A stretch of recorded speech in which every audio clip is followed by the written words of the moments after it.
choice, it's the law. It's long past time for this White House to start playing by the rules and put our national security above personal politics.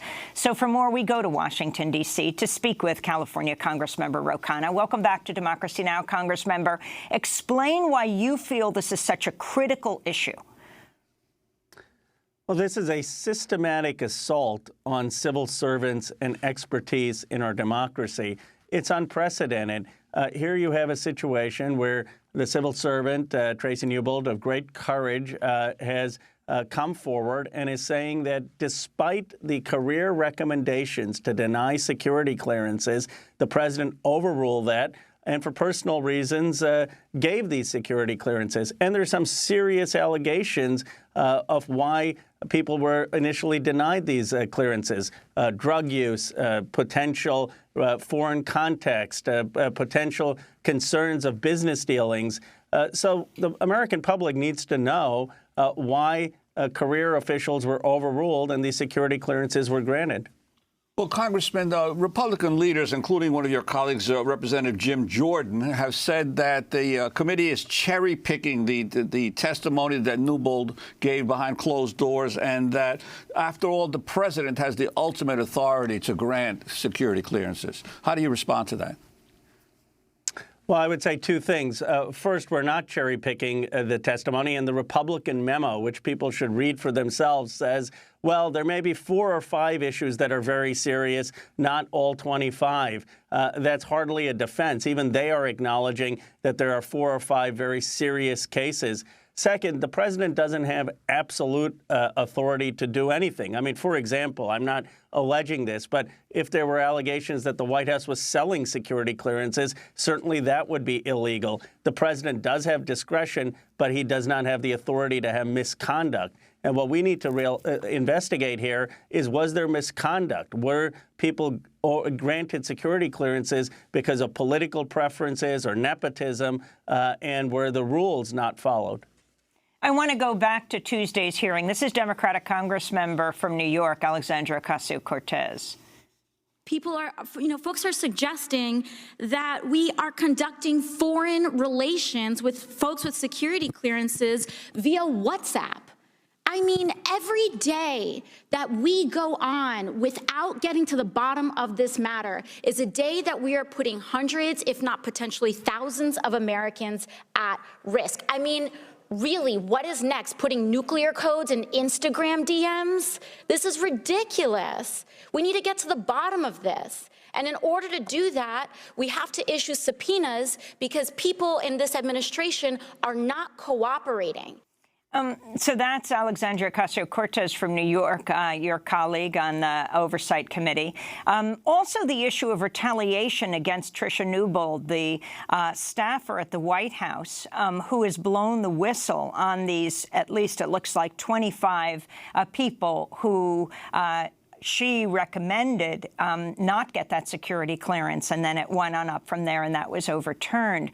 She now is on a, 14-day suspension. She suffers from a kind of dwarfism, and she said files were put out of her reach and that she was discriminated against in various ways.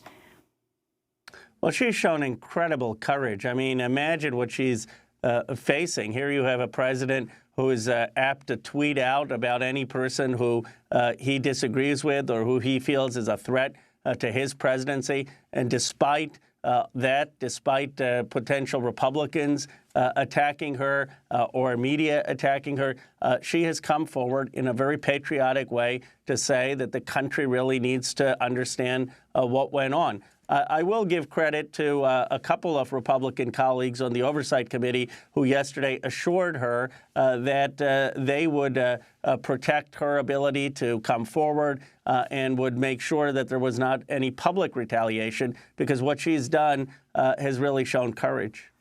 And let me ask you about the question of the Mueller report, the vote that's about to take place around releasing the full Mueller report. What is your assessment of what has been released so far?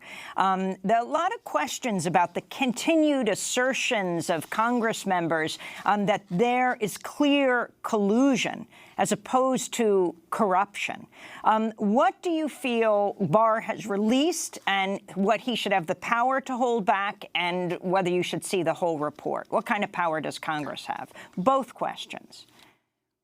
Well, first of all, Congress has already voted on this. We voted 420-0 to release the full report. That is my view of what Mueller intended. He didn't intend for Barr to make an interpretation and determination for the American public of a 2-year investigation. He was very careful. He was very methodical. He spent 2 years collecting all the evidence. He wanted that evidence transmitted to Congress and to the American people for folks to decide. And this has been a very cynical attempt by the administration to allow Bill Barr to define the terms of debate and to issue opinions without letting anyone else see it. Now, on the merits of the report itself, I think it's important to go to a few points. First, it is clear that the Russians intervened in our election. That should be the headline, that the Russians were trying to hack the DNC's emails, that they were manipulating social media to suppress the vote, that they wanted Trump to win. And there should be outrage, frankly, in the country about that interference and a question of how we can deal with that interference. Second, on the obstruction of justice, the Mueller has concluded that he can't exonerate the president, that there are numerous issues about the president's conduct that are questionable.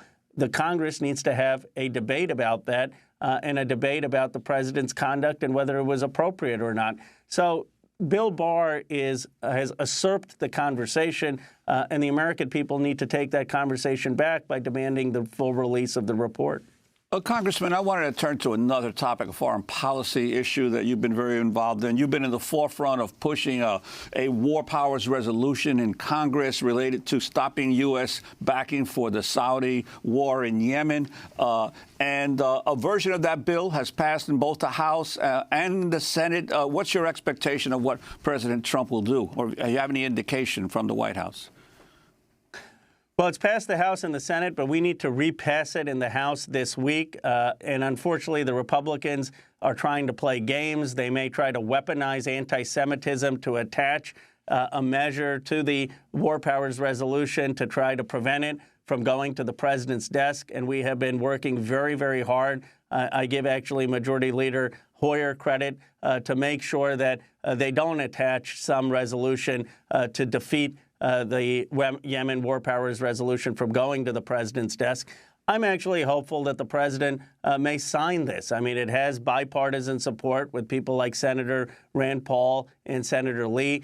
What we're talking about here is a humanitarian catastrophe. 14 million Yemenis may face famine. I was just with Martin Griffiths, who's the envoy to the area. He said if we don't act in the next few months for the Saudis to lift the blockade and get food and medicine there, there could be a real humanitarian catastrophe where the famine becomes irreversible.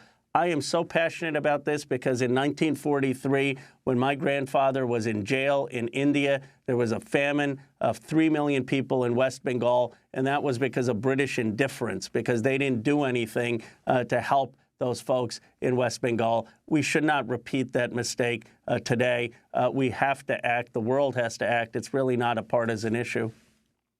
And on the issue of Venezuela, you were among those. You sent a letter to Secretary of State Mike Pompeo warning against U.S. military intervention in Venezuela. Now, while there is not military intervention, the country is suffering a series of blackouts. The people who are being plunged into poverty are increasing. The entire country, obviously, is totally disrupted. The president, Maduro, says the U.S. is working with Guaido to sabotage the country even further than the very draconian sanctions. Where do you feel the U.S. Do you feel what have you told the Trump administration you want to see happen there? Well, our intervention is not making issues any better. What I had told the Trump administration is that they should take up the Pope in his offer, or Mexico or Uruguay, to have a mediated settlement. Look, I am not an apologist for Maduro. Some of his actions have been reprehensible. I mean, this idea of going after Guaido and possibly putting him in jail is a violation of human rights, or the idea that Guaido shouldn't be in office. But the reality is, when the United States intervenes, when Mike Pence is calling Guaido and propping him up, that's actually playing into Maduro's hands, because Maduro uses that to rile up his base. And a far more thoughtful policy would be to call out the human rights violations, to call out Maduro for violations, but to say that we are going to rely on the Pope or on Mexico and Uruguay to call for new elections. I was just down with President Carter. He said that the previous elections, they didn't let the Carter Center in. We should have new elections, but there has to be credible folks with credibility in the international community and regional credibility to help mediate that. Our intervention isn't making that any more likely.